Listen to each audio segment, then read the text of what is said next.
Thanks for joining us and welcome to PO Sports Talk. I'm at Gotwals along with Colin Stevens. We've got 6 football games to talk about this week. Now that everybody has a game scheduled this week, and there also doesn't appear to be any big storms brewing that's going to knock out games like it did last week. The game of the week is Susquehanna Township at Greencastle-Antrim, Friday night at 7:30 at Cayley Field. The Indians are going to come in 2-0 and rank number 9 in the state in Class AAA.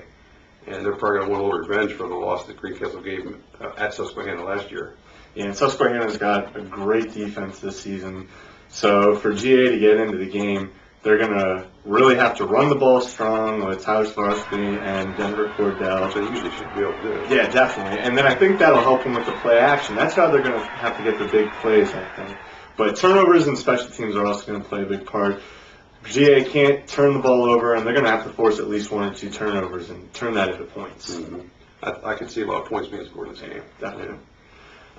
Chambersburg, now 2-0, has a good chance to make it 3-0 this week. They play at Gettysburg on Friday at 7 to face the 0-2 Warriors, and Gettysburg has suffered 41-0 loss to Southwestern and 49-14 to Mechanicsburg. So I'm not sure if they've had players out or whatever, but they've certainly given up a lot of points, and that's the thing that Chambersburg has really done well at this year, scored a lot of points. Yeah, and I know Coach Saunders is interested to see how his players will perform on the road since they haven't had to travel yet this season. But if they keep giving Jamal Pickett and Jordan Brown the ball, they've really become a nice tandem for them. If they can repeat what they've done the first 2 games, they should be in good shape against Gettysburg. Yeah. Shippensburg put its record at 2-0 with a win over Kennerdale on Monday, 21-0. And the Hounds are going to play at Northeastern on Friday at 7. It's going to be a short week for the Hounds, obviously, since they just played Monday, but they're not alone. Yeah, Northeastern hasn't, they haven't had the long week either. They played on Monday, and not having that time to recuperate is going to play a factor, but since both teams are dealing with that, they'll be on an even playing field now. Shippensburg likes to run the ball. They've run it already over 100 times this season, which is pretty incredible through 2 games. So they'll surely be doing that again, but their defense will again be key. They had to shut out last week, and they'll have to, have another strong performance on defense. It looks like Shippensburg's lines, both offense and defense, are doing pretty well so far. Okay, after a week off, James Buchanan gets back in action with a Friday game at Middletown at 7. The Rockets won their opener, and they're going to play a Blue Raider team that's going to be without their quarterback, Max Ward, who hurt his knee.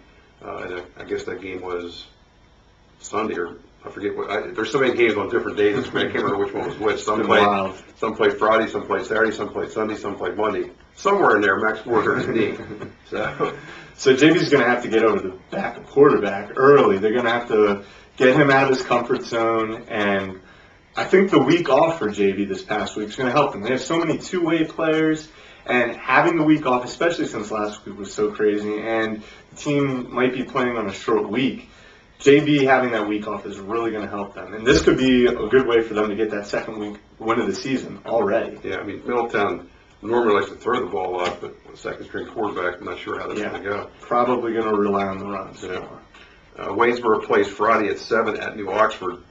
The Indians are coming off a loss to Chambersburg, but New Oxford lost 42-0 to Greencastle last week, so a couple teams here are looking for a win. Yeah, it's a battle of the beatens here, and this could be a good chance for Waynesboro to get their first win of the season. Johnny Aders looked strong last week against Chambersburg. He's a nice little scat back. He's got some quick moves, but he's going to have to have a strong game, but they're really going to have to convert on third downs. They didn't do that too much last week against Chambersburg, and like you said, they both have lost both their games, and this could be the week Waynesboro breaks through for their first win. Yeah. And then on Saturday, Mercersburg Academy plays at Landon at 2 o'clock. The Blue Storm also had off last week unintentionally. Their game against the Cleveland Knights got canceled.